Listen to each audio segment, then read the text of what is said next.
ఇక నుంచి జీవితాంతం మీతో కలిసి ఉండాలని, మీతోనే బ్రతకాలని నేను అనుకుంటున్నాను అని చెప్పేసి రాజు అయితే కావ్యకి ప్రపోజ్ చేస్తూ ఉంటాడు. ఇక కావ్య అయితే బాధపడుతూ ఉంటుంది.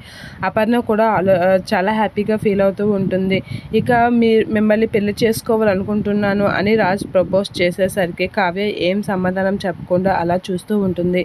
ఇక ఇంద్రదేవి అయితే పెళ్ళి ఎప్పుడు జరగాలి, ఎలా జరగాలి, ఎక్కడ జరగాలి అనేది మొత్తం నువ్వే ప్లాన్ చేసి చెప్పాలి రామ్ అని చెప్పేసి బామ్మ అయితే రామ్తో అంటూ ఉంటుంది. అలా బామ్మ రామ్తో అనేసరికి ఆపుతారా అని గట్టిగా అంటూ ఉంటుంది కావ్య. అలా అనేసరికి అందరూ షాక్ అవుతూ ఉంటారు.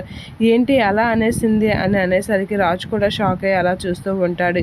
అపర్ణ వీళ్ళందరూ షాక్ అయ్యేసరికి నేను రామ్ గారు ఇష్టమని మీకు చెప్పానా, నేను పెళ్లి చేసుకుంటానని మీకు చెప్పానా, అన్నీ మీరే ఊహించుకుంటారు ఏంటి అని చెప్పేసి కావ్య చాలా గట్టిగా అనేసరికి రామ్ అయితే అలా షాక్ అవుతూ ఉంటాడు. నాకు ఈ పెళ్ళి ఇష్టం లేదు, నేను ఆయన్ని పెళ్లి చేసుకోను అని చెప్పేసి కావ్య గట్టిగా చెప్పేస్తూ ఉంటుంది. అలా కావ్య గట్టిగా చెప్పేసరికి రామ్ కూడా షాక్ అవుతూ ఉంటాడు. అక్కడే ఉన్న అపర్ణ, ఇంద్రదేవి వీళ్ళందరూ షాక్లో అలా చూస్తూ ఉండిపోతూ ఉంటారు.